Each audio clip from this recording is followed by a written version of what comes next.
प्रेरितन के काम अध्याय 20।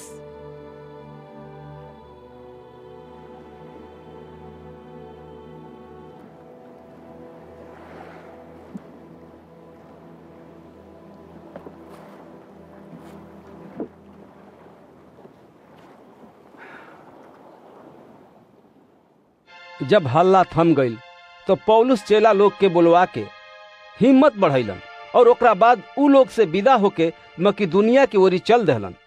उ सारा राज में से होके और उ लोग के खूब हिम्मत दे के उ यूनान में अइलन, जहाँ उ 3 महीना रहलन।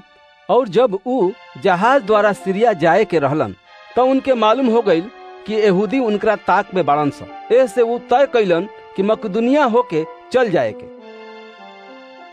बिरिया के रहे वाला पुरुरुस के बेटा सोपत्रुस और थिस्सलुनीकिया के रहे वाला अरिस्तुर्खुस और सिकंदुस दिर्बे के गयुस और तीमुथियुस और आसिया के तुखिकुस और त्रिफुमुस आसिया तकले उनकरा साथे रहले। पर ई लोग हमनी से आगे चल गईल रहले और त्रोआस में हमनी के बाट जोहत रहले। और हमनी के अखमीरी रोटी के परब के बाद फिलिपी से जहाज पर चढ़ के 5 दिन में त्रोआस में उनका लगे पहुंचनी जा और 7 दिन तकले उहमे रहली जा।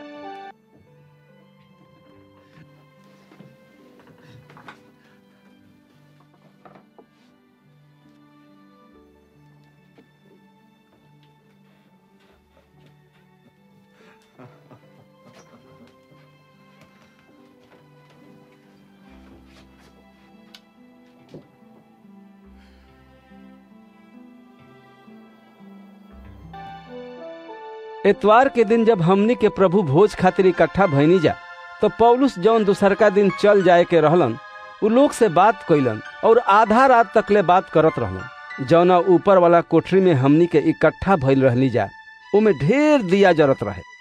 और इतुखुस नाम के एगो जवान खिड़की पर बैठल नींद से उंघात रहे। और जब पौलुस देर तकले बात करत रहलन तो उ नींद के झोंका में 3 तला पर से गिर पड़लन और मरल उठावल गई। पर पौलुस उतर के उनकरा से लिपट गईलन और गले लगा के कहलन, घबरा जा मत, काहे कि उनकर प्राण उनकरे में बा।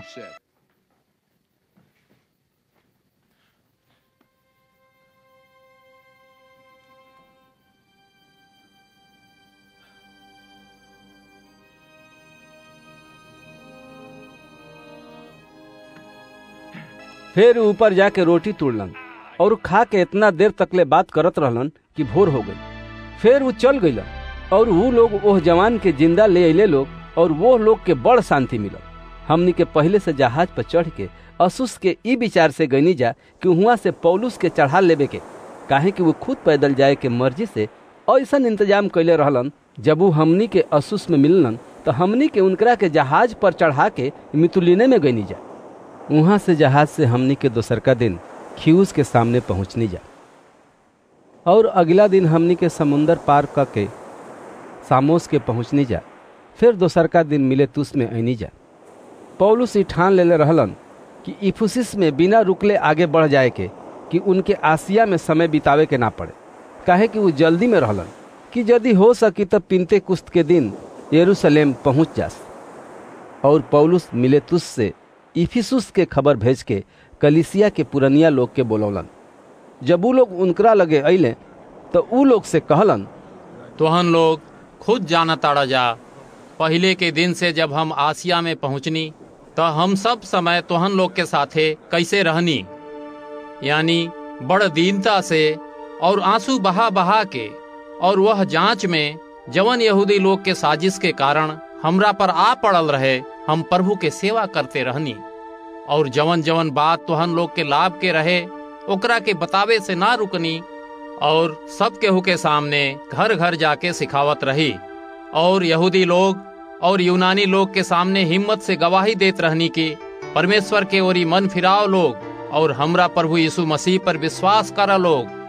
अब देखा लोग, हम पवित्र आत्मा में बंधल यरूशलेम के जातानी और नइखी जानत कि वहाँ हमरा पर का बीती, खाली ई कि पवित्र आत्मा हर नगर में गवाही दे के हमरा से कहेलन कि जेल और दुख तहरा खातिर तैयार बा।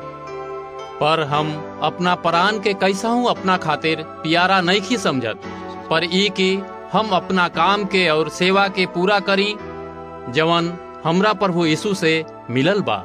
यानी माने हम परमेश्वर के अनुग्रह के सुसमाचार के गवाही हिम्मत से दी। अब देखा लोग, हम जानतानी कि तोहन लोग सब जेकरा बीच में परमेश्वर के राज के प्रचार हम कईनी हा, हमार मुंह फिर ना देखवा लो।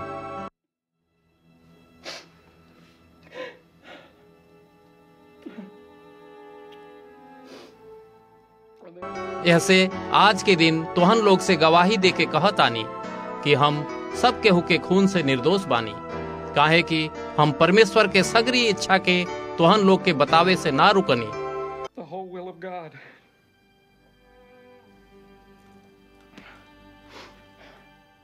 ऐसे आपन और अपना पूरा झुंड के रखवाली करा लोग, जेकरा बीच में पवित्र आत्मा तोहन लोग के अध्यक्ष ठहरैले बाड़न कि तोहन लोग परमेश्वर के वह कलीसिया के रखवाली करा लोग, जेकरा के वो अपना बेटा के खून से कीन ले ले बाड़न।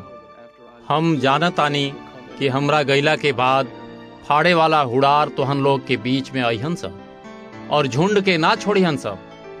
तोहन लोग के बीच में ऐसन ऐसन आदमी उठिहन सब जवन चेलन के अपना पीछे खींच लेबे खातिर टेढ़ा मेढ़ा बात करिहन सब। ऐसे जागत रहा लोग और वह बात के याद करा लोग कि हम 3 साल तक ले रात दिन आंसू बहा बहा के हर एक आदमी के समझावल ना छोड़नी।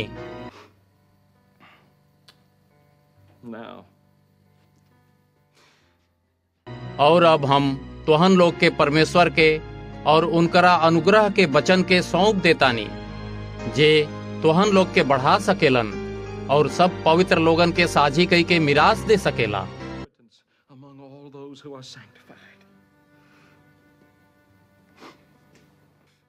हम केहू के चानी सोना आ कपड़ा के लालच ना कईनी, तो लोग खुद जाना ताड़ा जा कि इहे हाथ से काम करके हमार और जे हमरा साथे रहे उनकर जरूरत पूरा कईनी।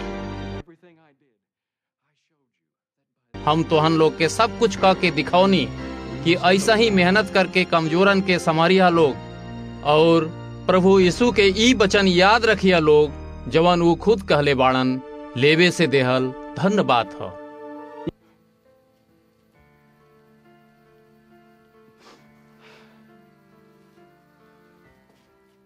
ई कह के उ ठेहुना पर होके और सब केहू के साथे प्रार्थना कैलन।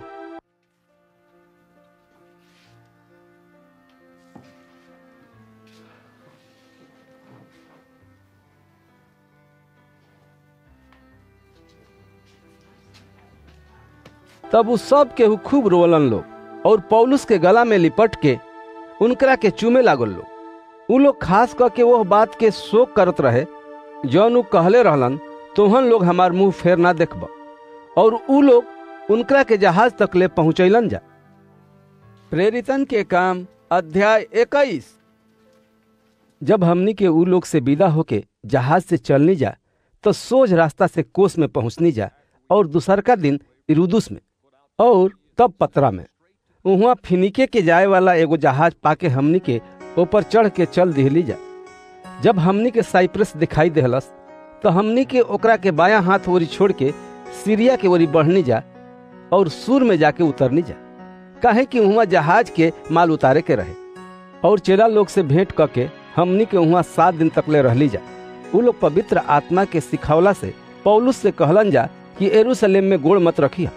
जब वहाँ हमनी के ठहरे के दिन पूरा हो गई तो हमनी के चल दिहली जा और सब केहू आपन आपन मेहरारुअन लइकन के साथे हमनी के नगर के बाहर तक ले पहुँचावे आइल लो। और हमनी के समुद्र के किनारे पर ठेहुना पर प्रार्थना कैला के बाद एक दूसरा से विदाई लिहली जा। तब हमनी के जहाज पर चढ़ गई जा और उ लोग अपना घरे लौट गईले। जब हमनी के सूर से जल यात्रा पूरा कैली जा तब पतुली मैस में पहुँचनी जा और भाई लोग के नमस्कार करके उ लोग के साथे एक दिन रहली जा। दूसरका दिन हमनी के वहाँ से चल के कैसरिया में अइली जा और फिलिपुस सुसमाचार प्रचारक के घर जाके जौन 7 आदमी में से एगो रहलन उनकरा यहाँ रुकली जा। उनको 4 गो कुंवार बेटी रहली सब जौन भविष्यवाणी करत रहली सब। जब हमनी के वहाँ कुछ दिन हो गई तो यहूदिया से अबगुस नाम के एगो नबी आइल। हमनी लगे आके उ पौलुस के कमर कस लेहलन और अपन हाथ गोड़ बांध के कहलन, पवित्र आत्मा ई कहतारन कि जौन आदमी के ई कमर कस ह उनकरा के यरूशलेम में यहूदी ऐसे ही बनिहन स और आन जातियन के हाथ में सौंपिहन स। जब हमनी के ई बात सुननी जा तो हमनी के और उहाँ के रहे वाला लोग पौलुस से यरूशलेम ना जाए खातिर विनती करे लगनी जा। पर पौलुस जवाब देहलन, तोहन लोग का करत आड़ा जा कि रो रो के हमार मन तुरत आड़ा जा। हम तो प्रभु यीशु के नाम खातिर यरूशलेम में खाली बांधे जाए खातिर तैयार बानी, पर मरे खातिर भी तैयार बानी। जब वो ना मनलन तो हमनी के ई कह के चुप हो गई जा, प्रभु के मर्जी पूरा होखे। ओह दिन के बाद हमनी के तैयारी करके यरूशलेम के चल दिहली जा। कैसरिया के भी कुछ चेला लोग हमनी के साथे हो लेले और हमनी के साइप्रस के मनोसान नाम के एगो पुरान चेला के साथे ले गनी जा कि हमनी के उनका यहाँ रुकब जा। जब हमनी के यरूशलेम में पहुँचनी जा तो भाई लोग हमनी से बड़ी खुशी से मिलले। तब दूसरका दिन पौलुस हमनी के लेके याकूब के लगे ले गईलन, जहाँ सब पुरनिया लोग इकट्ठा रहे। तब उ लोग के नमस्कार करके जौन जौन काम परमेश्वर पौलुस के सेवा के द्वारा अनजातियन में कैले रहलन एक एक करके सब बतैले। उ लोग ई सुन के परमेश्वर के महिमा कैले और उनकरा से कहल लोग, हे भाई, तू देखा ताड़ा कि यहूदियन में से हजारों लोग विश्वास कैले बाड़न स। उन्हनी के सब मूसा के कानून में बड़ा जोशीला बाड़न स और उन्हनी के तहरा बारे में बतावल गइल बा कि तू आन जातियन में रहे वाला यहूदी लोग के मूसा के शिक्षा से फिर जाए के सिखावेला और कहेला कि ना अपना लइकन के खतना कराओ लोग और ना रीति रिवाज के अनुसार चला लोग। तो फिर का कइल जाओ? उन्हनी के जरूर सुनिहन स कि तू आइल बाड़ा। ऐसे जवन हमनी के तारा से कहीं जा ऊ करा। हमनी यहाँ 4 आदमी बा जवन मन्नत मन ले बाड़े। ऊ लोग के लेके ऊ लोग के साथे अपना के शुद्ध करा और लोग खातिर खर्चा दा कि ऊ लोग कपार छिलवाओ सा लोग। तब सब केहू जान ली कि जवन सब बात ऊ लोग के तारा बारे में सिखावल गइल बा ऊ साँच नहीं खे, पर तू अपने कानून के मान के ओकरा अनुसार चलेला। पर ओ आन जातियन के बारे में जवन विश्वास कैले बाड़न सा उन्हानी के ई पक्का क के चिट्ठी लिख के भेजले बानी जा कि उन्हानी के मूर्ति के आगे बलि कैल मान से और खून से, गर्दन दबा के मुआवल मान से और व्यभिचार से बचल रह लो। तब पौलुस वह आदमियन के लेके और दूसरका दिन उन्हनी के साथे शुद्ध होके मंदिर में गईलन और बता देहलन कि शुद्ध होके के दिन कब पूरा हुई, यानी हरेक खातिर चढ़ावा कब चढ़ावल जाई।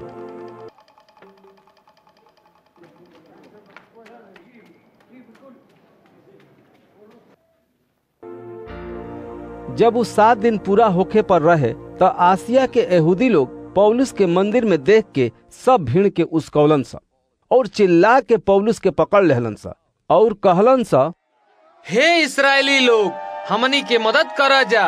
ई उहे आदमी ह जवन हर जगह सब लोगन में हमनी के प्रजा और कानून और ई जगह के विरोध में प्रचार करेला।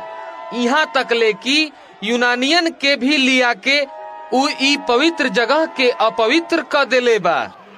काहे कि एकरा पहले उन्हनी के त्रुफिमुस नाम के इफिसी के उनकरा साथे नगर में देखले रहलन सा और ई विचार कैलन सा कि पौलुस ओकरा के मंदिर में ले आइल बड़न। तब सारा नगर में गड़बड़ी फैल गई और सब लोग दौड़ के इकट्ठा हो गईलन सा और पौलुस के पकड़ के मंदिर से बाहरा घसीट लियलन सा और तुरंत फाटक बंद कर दिहल गई। जब उन्हनी के उनकरा के मार डाले के चाहत रहलन सा तो रोमी पलटन के सरदार के ई खबर मिलल कि सारा यरूशलेम में दंगा मच गईल बा। तब वो तुरंत सिपाहियन और सूबेदारन के लेके उन्हनी के लगे नीचे दौड़ पड़लन। जब उन्हनी के पलटन के सरदार के सिपाहियन के देखलन सा तो पौलुस के पीटल छोड़ देहलन सा।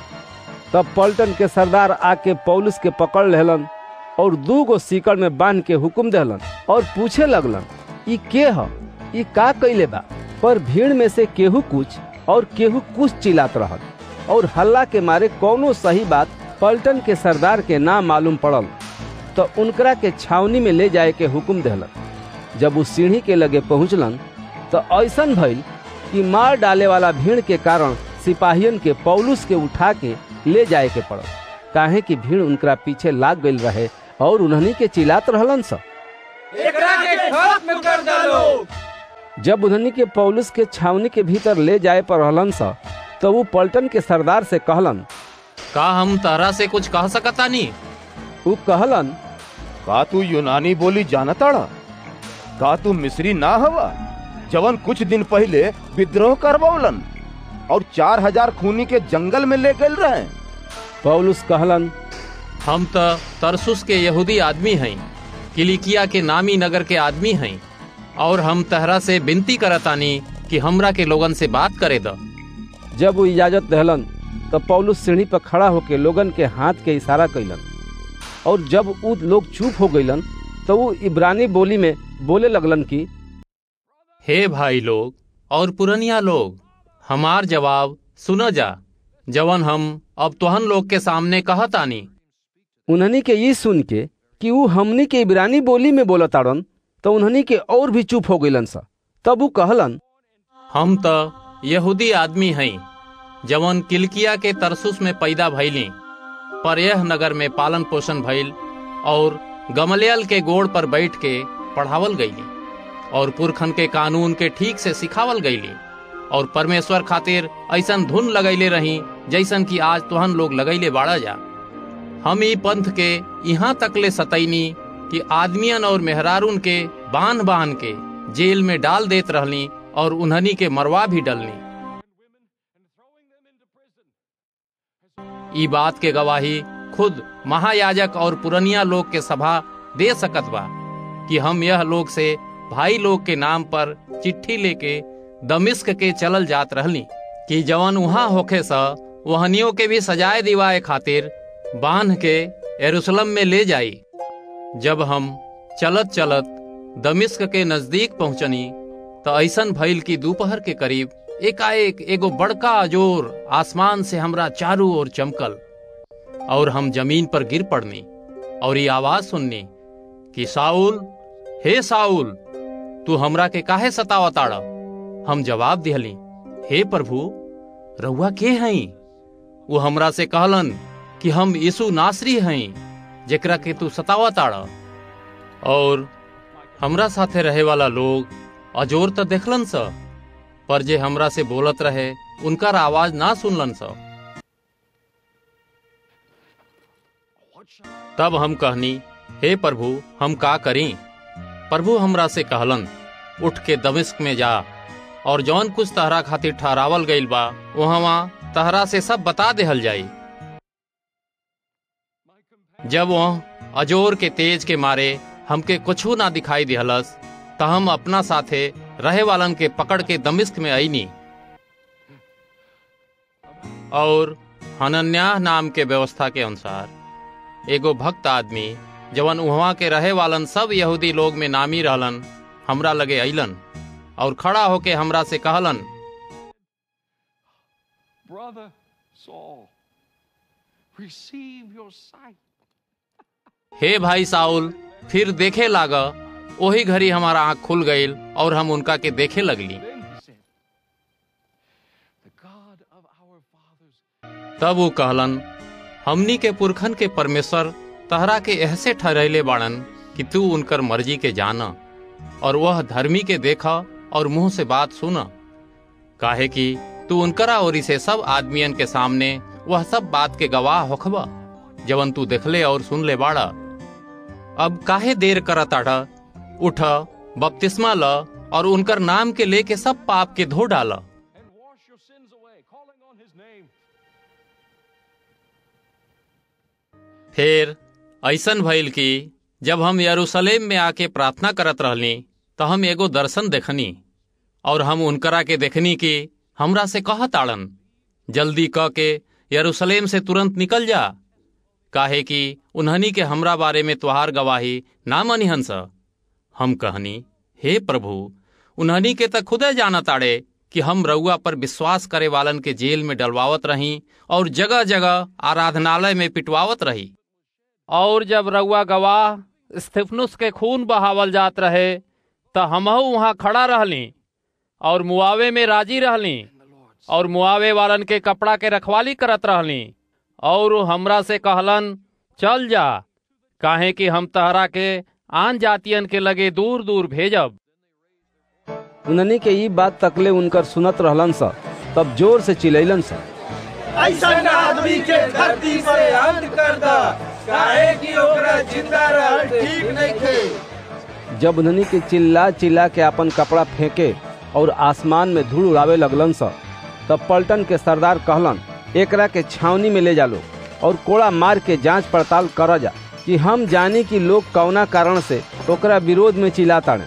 तब उन्हनी के उनकरा के चमड़ा के रस्सी से बंधलन सा। तब पौलुस ओ सूबेदार से जौन लगे खड़ा रहे कहलन, का ई उचित बा कि तू एगो रोमी आदमी के और बिना दोषी ठहरैले कोड़ा से मरबा?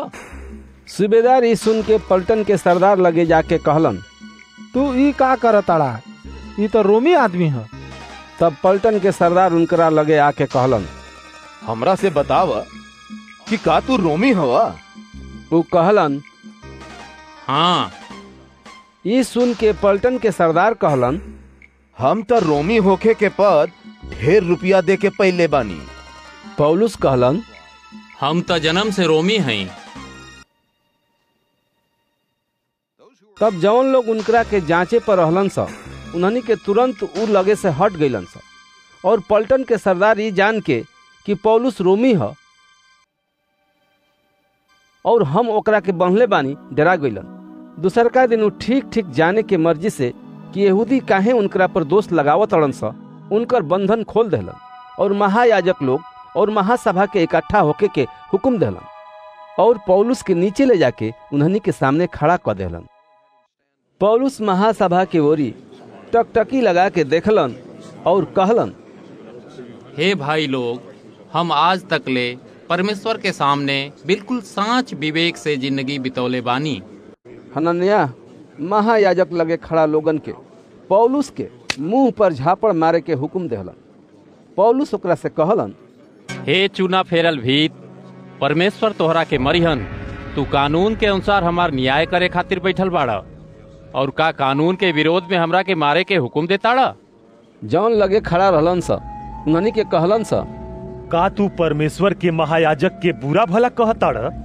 एह पर पौलुस कहलन, हे भाई लोग, हम ना जानत रहनी है कि महायाजक हवन, काहे के लिखल बा, तू अपना लोगन के प्रधान के बुरा मत कही है। जब पौलुस ई देखलन कि एगो दल सदुकी के बा और दोसर फरीसी के, तो वो महासभा के पुकार के कहे लगलन, हे भाई लोग, हम फरीसी हैं और फरीसियन के वंश के हैं। मरल के आशा और मरला में से जी उठला के बारे में हमरा पर मुकदमा हो रहल बा। जब ऊ ई बात कहलन तो फरीसी और सदुकी लोगन में झगड़ा होखे लागल और सभा में फूट पड़ गई।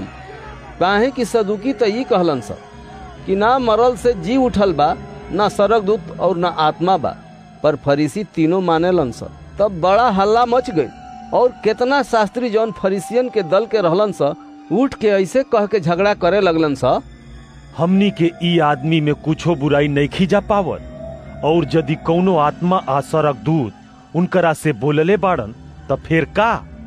जब ढेर झगड़ा बढ़ गई तब पलटन के सरदार डेरा गई कि कहीं उन्हनी के पौलुस के टुकड़ा टुकड़ा ना कर डालो सा।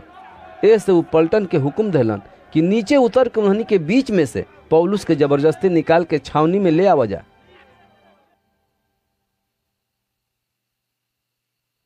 वही रात प्रभु उनकरा लगे आके खड़ा होके कहलन, हे पौलुस, हिम्मत मानह, काहे कि जैसे कि तू यरूशलेम में गवाही देहला, वैसे ही तोहरा रोम में भी गवाही देवे के होई। जब दिन भइल त यहूदी एका कैलन सा और क्रिया खैलन सा कि जब तकले हमनी के पौलुस के मार ना डालब जा, तबले ना खाइब जा और ना पियब जा। जौन आपस में ई क्रिया खैले रहलन सा, उन्हनी के 40 आदमी के ऊपर रहलन सा। उन्हनी के महायाजक और पुरानियन के लगे आके कहलन सा, हमनी के ठनले बानी कि जब तकले हमनी के पौलुस के मार ना डालब जा, तब तकले हमनी के कुछो ना चिखब जा। हमनी पर धिक्कार के ऊपर धिक्कार बा। ऐसे अब तोहन लोग और महासभा मिलके पलटन के सरदार के कहवावा लोग कि ऊ बहाना से बोलबाबस, जैसे कि तोहन लोग ओकरा बारे में विस्तार से जांच पड़ताल करे के चाहतड़ जा। हमनी ओकरा के यहाँ पहुँचे से पहले ही ओकरा के मार डाले के खातिर तैयार रहब जा। जब पौलुस के भांजा सुन ले कि उन्हनी के वो लोग के घात में बाणे, तो वो छावनी में पहुंचल और भीतर जाके पौलुस के सब बात बता देलन। तब पौलुस सूबेदारन में से एगो के अपना लगे बोला के कहलन, ई जवान के पलटन के सरदार के लगे ले जा, ये उनकरा से कुछ कहे के चाहत अड़न। एह से उनकरा के पलटन के सरदार के लगे ले जाके कहलन, पौलुस कैदी हमरा के अपना लगे बुला के विनती कैलन ह कि ई जवान पलटन के सरदार से कुछ कहल चाहताड़न, जवान उनकरा लगे ले जा। पलटन के सरदार उनकर हाथ पकड़ के और अलग ले जाके पूछलन, हमरा से का कहे के चाहताड़ा? वो कहलन, यहूदी लोग राय के लिए बाणन स कि तोहरा से काल विनती करब जा कि काल पौलुस के महासभा में लियावे के, जैसे कि उनकर और ठीक से जांच करे के चाहताड़न स।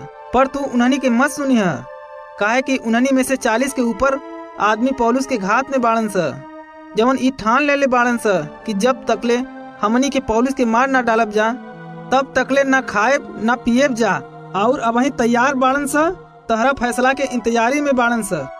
तब पलटन के सरदार जवान के ई हुक्म दे के विदा कैलन, केहू से मत कही है कि तू इस सब बात हमरा से बतवल ह। और 2 गो सूबेदार के बोला के कहलन, 200 सिपाही, 70 घोड़सवार और 200 भलैत कैसरिया जाए खातिर रात के 9 बजे तक तैयार क के रखा लोग, और पौलुस के सवारी खातिर घोड़ा तैयार रखा लोग कि ऊ फेलिक्स हाकिम के लगे कुशल से पहुंच जास। और ऊ एगो ऐसन चिट्ठी लिखलन, महाप्रतापी फेलिक्स हाकिम के क्लौदियुस लूसियास के नमस्कार। ये आदमी के यहूदी लोग पकड़ के मार डाले के चहलन स, तो हम ई जान के कि ई रोमी हवन पलटन लेके गईनी और हम इनकरा के छोड़ा लियनी, और हम जाने के चाहत रही कि उन्हनी के उनकरा पर कौना कारण से दोष लगावतड़न स। ऐसे उनकरा के उन्हनी के महासभा में ले गईनी। जब हम जान लेहनी कि उन्हनी के अपना कानून के कितना सवाल के लेके उनकरा पर दोष लगावतड़न स, पर मार डाले जाए और बांधे जाए के लायक उनकरा में कौनो दोष नहीं खे।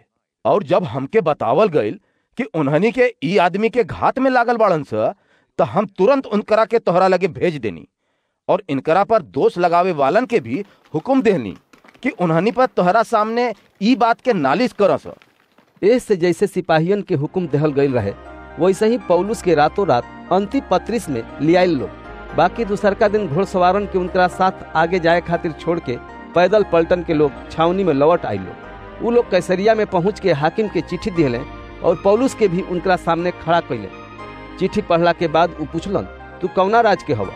और ई जान के कि ई किलकिया के रहे वाला हुवन, तो उ कहलन कि जब तहरा पर दोष लगावे वाला भी आ जाइहन स, तब तोहरा पर सुनवाई करब। और वो हुक्म देहलन कि उनकरा के हेरोदेस के राजभवन के पहरा में रखल जाओ।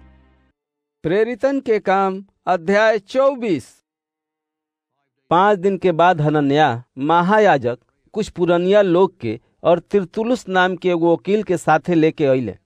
उ हाकिम के सामने पौलुस पर नालिश कैलन। जब पौलुस बुलावल गईल त तिरतुलुस उनकरा पर दोष लगा के हाकिम से कहे लागल कि हे महाप्रतापी फेलिक्स, तहरा कारण हमनी के देश में बड़ी शांति बा और तोहरा प्रबंध से देश में ढेर सुधार भइल बा।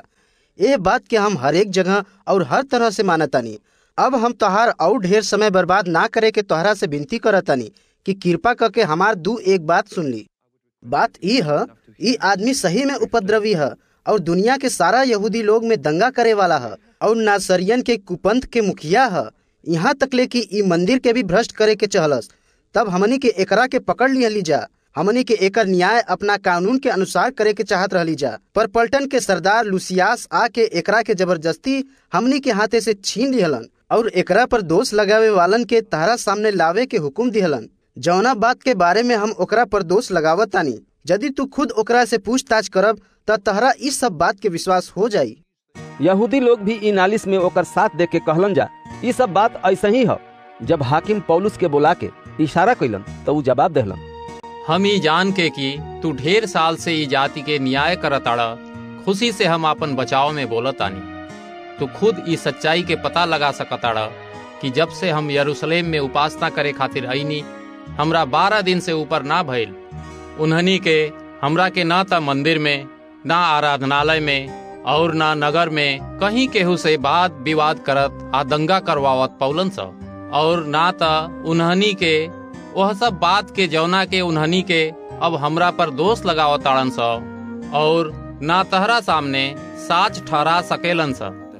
पर ई हम तहरा सामने मान लेतानी कि जौना के उन्हनी का कुपंथ कहताड़न सो उन्हनी के रीत पर हम अपना पुरखन के परमेश्वर के सेवा करतानी, और जवन सब बात कानून में और नबी के किताबन में लिखल बा वह सबके विश्वास करीला और परमेश्वर पर आशा रखीला जौन उन्हनी के खुद रखेलन स कि धर्मी और अधर्मी दोनों के जी उठे के होई। ऐसे हम खुद कोशिश करीला कि परमेश्वर और आदमियन के सामने अपना विवेक के हमेशा निर्दोष रखी। अब बहुत साल के बाद हम अपना लोगन खातिर जौन गरीब बाड़न दान लेके भेंट चढ़ावे आइल रहली।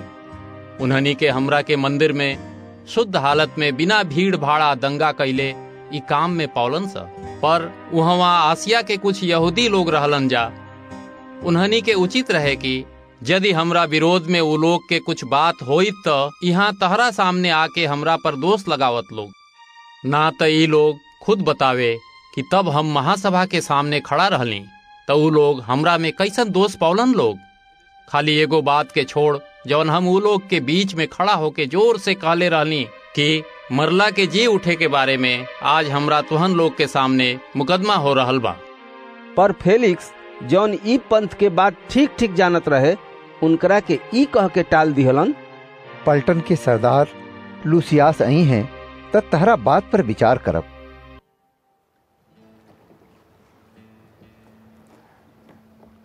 और सूबेदार के हुक्म दिहलन कि पौलुस के सुख से रख के रखवाली करिया जा और उनकरा दोस्तन में से केहू के भी उनकरा सेवा करे से मत रोकी। कुछ दिन बाद फेलिक्स अपना मेहरारू दुस्सिला के जौन यहूदी रहली साथे लेके अइलन और पौलुस के बोलवा के ओह विश्वास के बारे में जौन मसीह यीशु में बा उनकरा से सुनलन।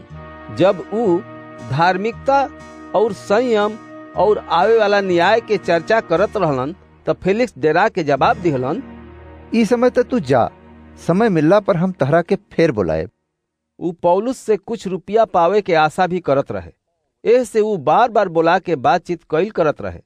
बाकी जब 2 साल बीत गईल तब पुरकियुस फेस्तुस फेलिक्स के जगह पर आयल और फेलिक्स यहूदी लोग के खुश करे के मर्जी से पौलुस के जेल में ही छोड़ गई।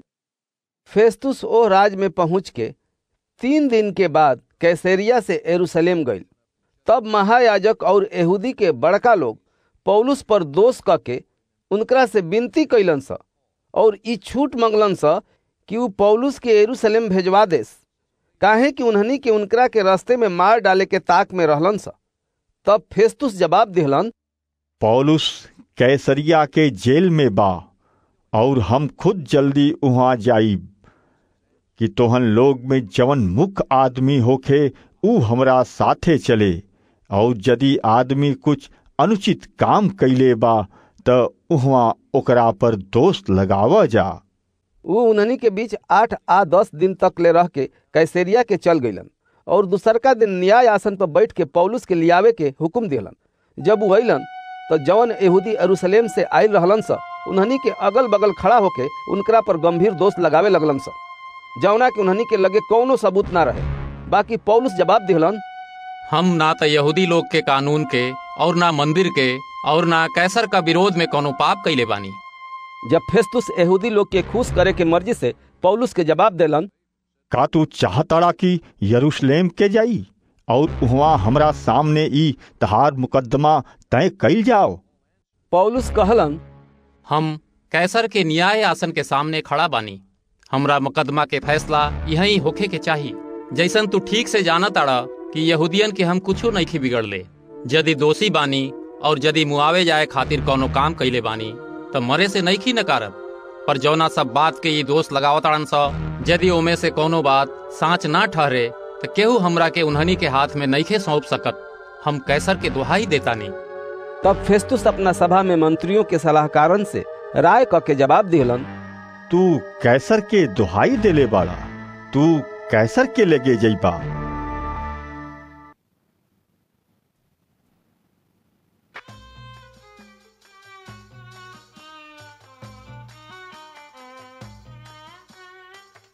और कुछ दिन बीतला के बाद अग्रिपा राजा और बिरनी के कैसरिया में आके फेस्तुस से भेंट कैलन सा और ऊ लोग के ढेर दिन वहां रहला के बाद फेस्तुस पौलुस के बारे में राजा के बतैलन।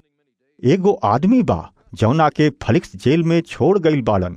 जब हम यरूशलेम में रहली त महायाजक और यहूदी लोग के पुरनिया सब ओकर नालिश कैलन स और विनती कैलन स कि ओकरा के सजा के हुकुम दिहल जा।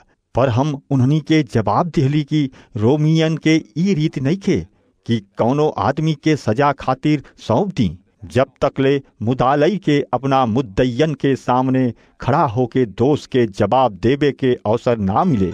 ऐसे जब उन्हनी के यहाँ इकट्ठा भइलन स त हम बिना देर कैले दूसरे दिन न्याय आसन पर बैठ के ओह आदमी के लियावे के हुकुम दिहली। जब ओकर मुद्दई खड़ा भइलन स त उन्हनी के ऐसन पाप के दोष ना लगा पौलन स जैसन हम समझत रहली, पर अपना धर्म के और यीशु नाम के कौनो आदमी के बारे में जवन मर गईल रहलन और पौलुस उनकरा के जिंदा बतावत रहलन त विवाद करत रहली। हमरा समझ में ना आइल कि यह सब बात का पता कैसे लगावल जाए। ऐसे हम ओकरा से पूछनी कि का तू यरूशलेम जइब कि उहवा यह बात के फैसला होखे। पर जब पौलुस दुहाई देहलन कि हमरा मुकदमा के फैसला महाराजाधिराज के यहाँ होखे त हम हुकुम दिहली कि जब तक ले उनके कैसर के लगे ना भेजी तब तक उनकर रखवाली कईल जा। तब अग्रिप्पा फेस्तुस से कहलन, हमहू ओ आदमी के सुनल चाहतानी। ऊ कहलन, तू काल सुन लीह।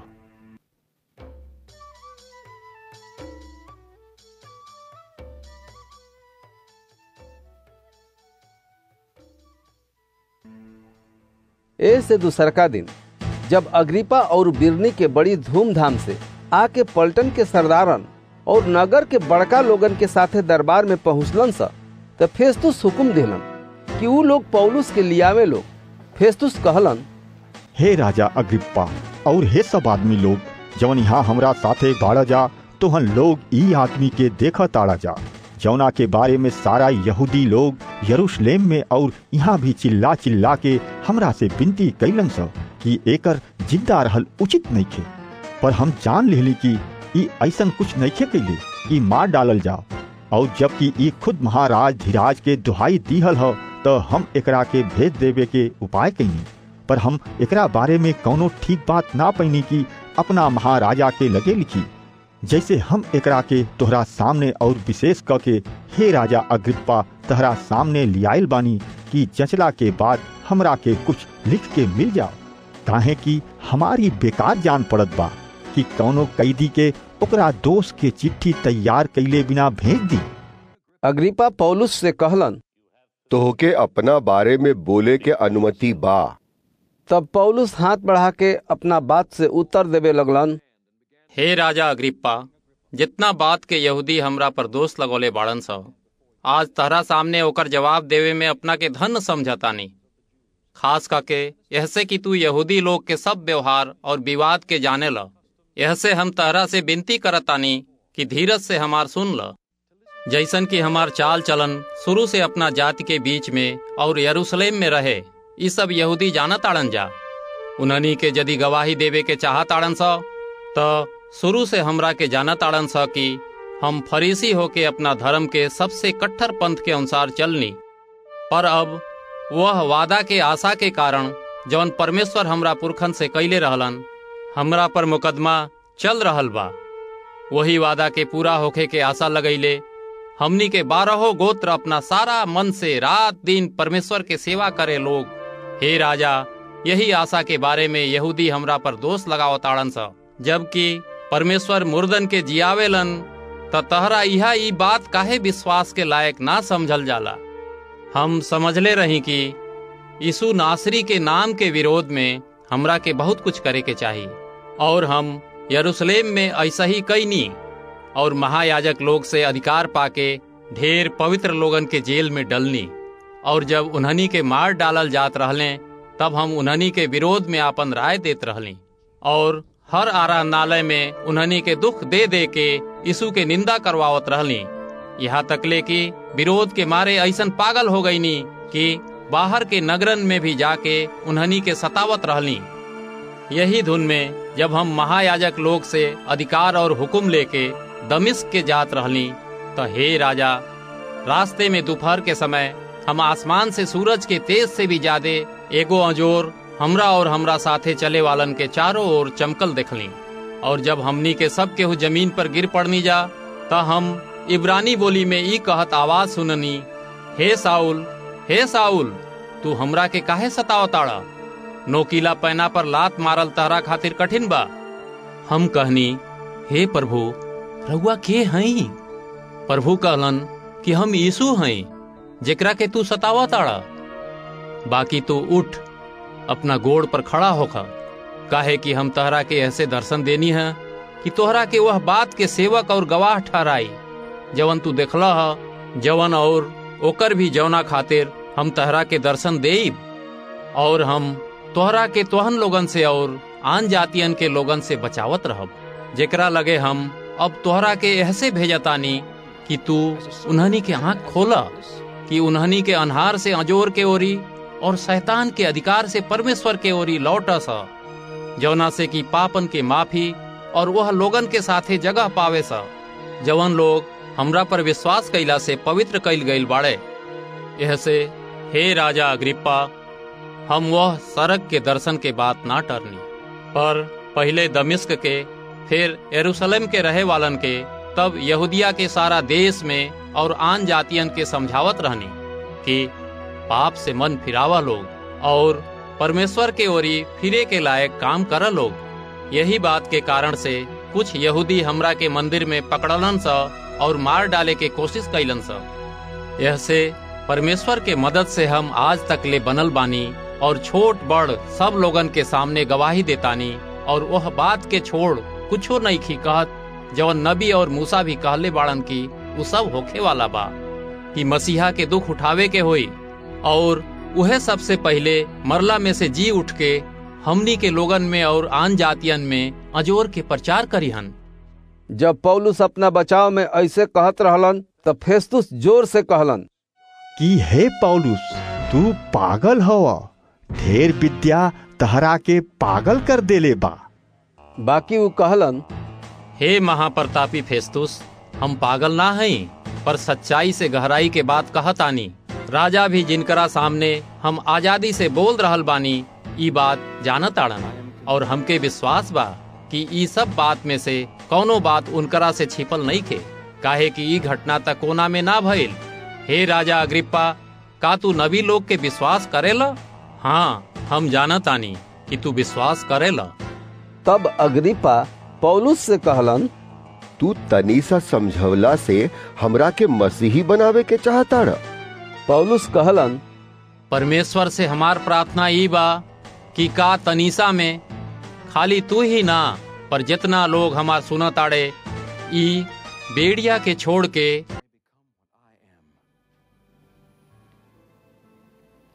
उ लोग हमरा ऐसन हो जास। तब राजा, हाकिम, बिरनीके और उ लोग साथे बैठे वालन उठ के खड़ा भइले और अलगा जाके आपस में बात करे लागल लोग। ई आदमी तो ऐसन कुछो नहीं खे कहत जौना से कि ई मौत के सजाए जेल में डाले के लायक होखे। अग्रिप्पा फेस्तुस से कहलन, यदि ई आदमी कैसर का दोहाई ना देले रहित त ई छोड़ देहल जाई। जब ई ठहरावल गईल कि हम जहाज से इतालिया के जाई, उन्हनी के पौलुस और कुछ कैदी के भी यूलियुस नाम अगुस्तुस के पलटन के एगो सूबेदार के सौंप देहलन सन, और अद्रमुत्तियुम के एगो जहाज पर जौन असिया के किनारा की जगह से होके जाए पर रहे, हमनी के ऊपर चढ़ के चल दिहली जा। और अरिस्तर्खुस नाम के थिस्सलुनीके के एगो मकिदुनी हमनी के साथे रहे। दूसरका दिन हमनी के सैदा में उतरनी जा, और यूलियुस कृपा कके पौलुस के उनकरा दोस्तन के यहाँ जाए देहलन कि उनकर सेवा सत्कार कइल जाओ। वहां से हमनी के जहाज के द्वारा साइप्रस के आड़ में होके चलनी जा, काहे कि हवा उल्टा रहे। और जब हमनी के किलकिया और पंफलिया समुद्री किनारे से होके निकलनी तो लुकिया के मूरा में उतरनी जा। वहाँ सूबेदार के इतालिया जाए वाला सिकंदरिया के जहाज मिलल और वो हमनी के ऊपर चढ़ा देहलन। जब हमनी के कितना दिन तकले धीरे धीरे खेवत कठिनाई से किंदुस के सामने पहुँचनी जा, तो ये से कि हवा हमनी के आगे ना बढ़े देत रहे, तो हमनी के सलमोने के सामने से होके क्रेते टापू के आड़ में खेवे लगनी जा। और ओकरा किनारे किनारे कठिनाई से खेवत हमनी के एगो जगह पर पहुँचनी जा जौन मनोहर लंगर बारी कहात रहे। जहाँ से लसिया नगर नजदीक रहे। जब ढेर दिन बीत गई और जल यात्रा में जोखित ऐसे होत रहे कि भूखला के दिन अब बीत चुकल रहे, तो पौलुस उ लोग के ई कह के समझौलन, हे भाई लोग, हमरा ऐसा मालूम पड़ता कि ई यात्रा में विपत्ति और ढेर घटी, ना खाली माल और जहाज के होई पर हमनी के जान के भी खतरा होखे वाला बा। बाकी सूबेदार पौलुस के बात से माझी और जहाज के मालिक के बात बढ़ के मनलन और उ बंदरगाह जाड़ा काटे खातिर ठीक ना रहे। ऐसे ढेर लोग के विचार भइल कि उहवा से जहाज खोल के यदि कोनो तरह से हो सके तो फिनिक्स में पहुंच के जाड़ा काटल जाओ। ई तो क्रेते के एगो बंदरगाह हो जौना के मुंह दक्षिण पश्चिम और उत्तर पश्चिम के ओरी बा। जब कुछ दक्षिणी हवा बहे लागल तो ई सोच के हमनी के मतलब पूरा हो गई। उ लोग लंगर उठैलन और किनारे धैले क्रेते के लगे से जाए लगले। पर कुछ देर के बाद धरती से एगो बड़का आंधी उठल और जहाज के हिला देहलस, जौन दरकुलिन कहाला। जब जहाज ओमे फंस गईल और आंधी के सामना ना कर सकल तो हमनी के ओकरा के बहे दिहली जा और ऐसा ही बहते चल गई जा। तब कौदा नाम में एगो छोट टापू के आड़ में बहते बहते हमनी के डोंगी के बस में कर सकनी जा। फिर मलाह लोग डोंगी के उठैलन जा और जहाज के नीचे से ऊपर तक लपेट के रस्सी से बंधलन जा और सुरतिस टापू के बालू जगह पर फंस जाए के डर से पाल और सामान उतार के बहते चल गई लोग। तब हमनी के आंधी से ढेर झकोरा और धक्का खात रही जा तो उ लोग जहाज के माल फेंके लागल लोग। तीसरका दिन उ लोग अपने हाथ से जहाज के सब सामान फेंक देले। जब ढेर दिन तक ले ना तो सूरज दिखाई देहलस ना तरई और बड़ी आंधी चलत रहे, तो आखिर में हमनी के बचे के सारा आशा जात रहल। जब उ लोग बिना खाना के ढेर दिन बिता चुकले तो पौलुस उ लोग के बीच में खड़ा होके कहलन, यदि तू लोग हमार बात मान के क्रेते से जहाज ना खोलता जा तो ई विपत और घटी ना उठैता जा। बाकी अब हम तोहन लोग के समझावत आनी कि हिम्मत बांधा जा, काहे कि तोहन लोग में से केहू के जान ना जाई पर खाली जहाज के घटी होई। काहे कि परमेश्वर जिनकर हम हई और जिनकर सेवा करीला उनकर सरक दूत आज रात के आके हमरा लगे खड़ा भइल रहलन और उ कहलन कि हे पौलुस, मत डेरा, तोहके कैसर के सामने खड़ा भइल जरूरी बा। और देखा परमेश्वर इस सब के हुके जे तहरा साथे यात्रा करता लोग तहरा के देले बाड़न। ऐसे हे भाई लोग, हिम्मत बांधा जा, काहे कि हम परमेश्वर पर विश्वास करतानी कि जैसन हमरा से कहल गईल बा वैसा ही होई। बाकी कोनो टापू पर हमनी के जहाज जरूर जाके लागी। बाकी जब 14वां रात भइल और हमनी के अद्रिया समुंदर में टकरात फिरत रही जा तो आधा रात के करीब मलाह अटकल से जनलन सा कि हमनी के कोनो टापू के लगे पहुंच रहल बानी जा। और था लेके उ लोग 20 पोरसा गहिरा पैलन लोग और थोड़ा आगे बढ़ के फिर था लिहल लोग तो 15 पोरसा पैलन लोग। तब उ लोग चट्टान से टकराए के डर से जहाज के पिछिलका हिस्सा में 4 गो लंगर डाल के भोर होके खातिर मनावे लागल लोग। बाकी जब मल्लाह जहाज से भागे के कोशिश करत रहलन सा और अगला भाग से लंगर डाले के बहाना से डोंगी के समुंदर में उतार चुकलन सा, तब पौलुस सूबेदार और सिपाहियन से कहलन, यदि ई लोग जहाज पर ना रही तो तोहन लोग ना बच सकेला जा।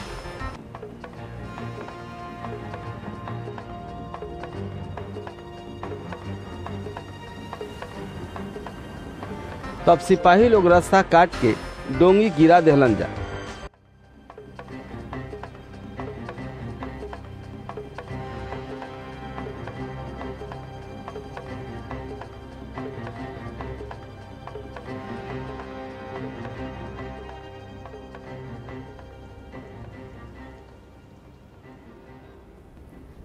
जब भोर होखे पर रहे तो पौलुस ई कह के सब केहू के खाना खाए के खातिर समझौलन। आज 14 दिन हो गईल कि तोहन लोग फिक्र कैला के कारण से भूखे बाड़ा जा और तोहन लोग कुछो ना खैला जा। ऐसे हम तोहन लोग के समझावत आनी कि अपना जान के बचावे खातिर कुछ खा ला जा, काहे कि तोहन लोग में से केहू के एको बार भी टेढ़ ना होई। और ई कह के उ रोटी लेहलन और सब केहू के सामने परमेश्वर के धन्यवाद देहलन और तोड़ के खाए लगलन। तब उ लोग सब केहू हिम्मत बांध के खाए लागल लोग। हम सब केहू मिल के जहाज पर 276 आदमी रहली जा। और जब उ लोग खाना खा के आघा गईले त गेहूं के समुंदर में फेंक के हल्का करे लागल लोग। जब बिहान भइल तो उ लोग ओ धरती के ना पहचान सकले, पर उ लोग के एगो खाड़ी दिखाई देहलस जौना के किनारा चौरस रहे। और उ लोग विचार कैले कि यदि हो सके तो जहाज के वही किनारा पर लगा दिहल जाए। तब उ लोग लंगर के खोल के समुंदर में छोड़ दिहले और वही समय पतवार के बंधन खोल दिहले और हवा के सामने छोटका पाल खोल के किनारा के ओरी चल पड़नी जा। बाकी 2 गो समुंदर के मिलान के जगह पड़ के जहाज बालू में फंस गई और ओकर अगिला हिस्सा ऐसा धंस गई कि हिल ना सकल और पिछिलका हिस्सा लहर के झकोरा से टूटे लगल। तब सिपाहीन के ई विचार भइल कि कैदी लोग के मार डाली जा, ऐसा ना होखे कि कोनो पंवर के निकल भागे। पर सूबेदार पौलुस के बचावे के इच्छा से उनकरा के ई विचार से रोकलन और ई कहलन जे पंवर सकेला उ लोग पहले कूद के किनारा पर निकल जालो, बाकी लोग केहू पटरा पर और केहू जहाज के चीज के सहारे निकल जा। और ऐसे सब केहू जमीन पर ठीक से पहुंच गईले। जब हमनी के बच निकलनी जा तो हमनी के पता चलल कि ई टापू मिलीते कहाला और वहाँ के आदिवासी लोग हमनी पर विशेष कृपा कैलन, काहे कि बरखा के कारण ठंडा पड़े लागल रहे। ऐसे उ लोग आगे सुनगा के हम सबका स्वागत कैलन जा। जब पौलुस लकड़ी के बोझा बटोर के आगी पर रखलन तो एगो जहरीला सांप आँच पाके निकलल और उनकरा हाथ में लपटा गई। जब वो आदिवासी लोग सांप के उनकरा हाथ में लटकल देखलन सा तो आपस में कहे लगलन सा, जरूर ये आदमी हत्यारा है, जबकि समुंदर से बच गईल फिर भी न्याय एकरा के जिंदा ना रहे देहलस। तब पौलुस सांप के आगी में झटक देहलन और उनकरा कुछो हानि ना पहुंचल। उन्हनी के तो बाट जोहत रहलन सा कि वो फूल जाई आ एकाएक गिर के मर जाई। पर उन्हनी के ढेर देर तकले देखत रहलन सा और देखलन सा कि ओके कुछो ना भइल तो आपन विचार बदल के कहे लगलन सा, ई तो कौनो देवता हवन। ओ जगह के अगल बगल ओ टापू के प्रधान के जमीन रहे। वो हमनी के अपना घरे ले जाके 3 दिन तकले दोस्त ऐसन पहुनाई कैलन। पुबलियुस के बाप बुखार और मल के रोगी पड़ल रहलन।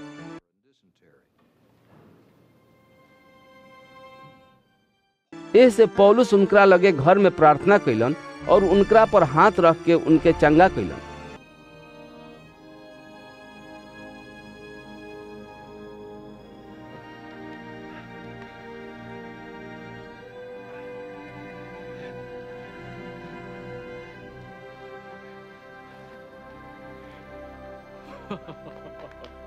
जब ऐसन भइल तो वो टापू में के बाकी दोसर बेमेरिया अइलन सा और चंगा कैल गईलन सा और उन्हनी के हमनी के ढेर इज्जत कैलन सा। और जब हमनी के चले लगनी जा तो जौन कुछ हमनी के जरूरत रहे जहाज पर लाद दहलन जा। 3 महीना के बाद हमनी के सिकंदरिया टापू के एगो जहाज से चल दिहली जा, जहाँ हमनी के जाड़ा बितैनी जा। जौना जहाज से हमनी के यात्रा कैनी जा ओकर नाम जुड़वा भाई रहे। सुरकुसा में लंगर डाल के हमनी के 3 दिन रुकली जा। वहाँ से हमनी का घूम के रिग्यूस में आनी जा और 1 दिन के बाद दक्षिणी हवा चलल। तब हमनी के दूसरका दिन पुती यूली में आनी जा। वहाँ हमनी के कुछ विश्वासी लोग मिलने और उ लोग हमनी के अपना यहाँ 7 दिन तकले ठहरे के कहलन जा और ऐसने हमनी के रोम पहुँचनी जा। वहाँ से भाई लोग हमार समाचार सुन के अपियुस के चौक और 3 सराय तक उ लोग हमनी के मिले खातिर अइले। उ लोग के देख के पौलुस परमेश्वर के धन्यवाद देहलन और ढेर हिम्मत बनहलन। जब हम रोम में पहुंच गईली तो पौलुस के एगो सिपाही के साथे जौन उनका रखवाली करत रहे अलगा रहे के अनुमति मिलल। 3 दिन के बाद पौलुस यहूदी लोग के अगुआ लोगन के बोलौलन और जब उन्हनी के इकट्ठा भइलन सा तो वो कहलन, हे भाई लोग, हम अपना लोगन के आ अपना पुरखन के रीत रिवाज के विरोध में कुछू ना कईनी। तब हूँ कैदी बना के यरूशलेम से रोमी लोग के हाथ में सौंप देहल गईल बानी। उ लोग हमरा के जांच के छोड़ दिहल चाहत रहले, काहे कि हमरा में मौत के कौनो दोष ना पौलें। पर जब यहूदी लोग एकरा विरोध में बोले लगलें तो हमके कैसर के दुहाई देवे के पड़ल, ई ना कि हमके अपना लोगन पर कौनो दोष लगावे के रहे। यह खातिर हम तोहन लोग के बुलैले बानी कि तोहन लोग से मिली और बातचीत करी, काहे कि इस्राएल के आशा खातिर हम ई बेड़ियन से बन्हाइल बानी। उन्हनी के उनकरा से कहलन सा, ना हमनी के तहरा बारे में यहूदी लोग से कौनो चिट्ठी पैनी है, और ना भाई लोग में से केहू आके तहरा बारे में बतावल हो, और ना खराब कहल हो। बाकी अब तहार विचार का बा, वह हमनी के सुनल जा, काहे कि हमनी के जानता नहीं जा कि सब जगह ए मत के विरोध में लोग बात कहताड़न। तब उ लोग पौलुस खातिर एगो दिन तय कैले और ढेर लोग उहवा जमा भइले। तब पौलुस परमेश्वर के राज के बारे में गवाही देके उन्हनी के समझैलन और भोरे से सांझ तक ले मूसा के कानून और नबी के किताबन से यीशु के बारे में समझावे के कोशिश कैलन। उन्हनी में कुछ तो उनकरा बात के मान लेहलन सा, पर कुछ विश्वास ना कैलन सा। जब उन्हनी के आपस में राजी ना भइलन सा, तब पौलुस ये एगो बात कहला के बाद वहां से चल गइलन। पवित्र आत्मा यशाया नबी के द्वारा तोहनी के पुरखन से ठीक कहलन कि जाके यह लोगन से कह द कि तोहनी के सुनत त रहबस पर ना समझबस, और देखत त रहबस पर ना सूझी, काहे कि यह लोगन के मन मोटा हो गइल बा और उन्हनी के कान बहिर हो गइल बाड़न स, और उन्हनी के आपन आँख बंद क लेले बाड़न स। कहीं ऐसन ना होखे कि उन्हनी के आँख से देखस और कान से सुनस और मन से समझस और हमरा ओरी लौटस और हम उन्हनी के चंगा करी। ऐसे तोहनी के जान लस कि परमेश्वर की मुक्ति आन जातियन के लगे भेजल गइल बा, और उन्हनी के सुनिहन सा।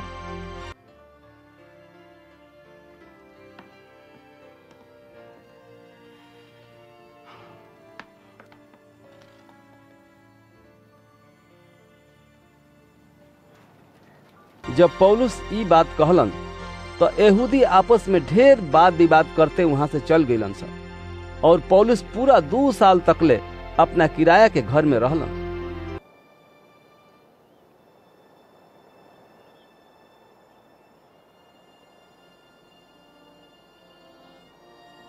और जे उनकरा लगे आवत रहले ओह केहू के स्वागत करत रहलन, और ऊ बिना कोनो रोक टोक के निडर होके परमेश्वर के राज के प्रचार करत और प्रभु यीशु मसीह के बारे में सब बात सिखावत रहलन।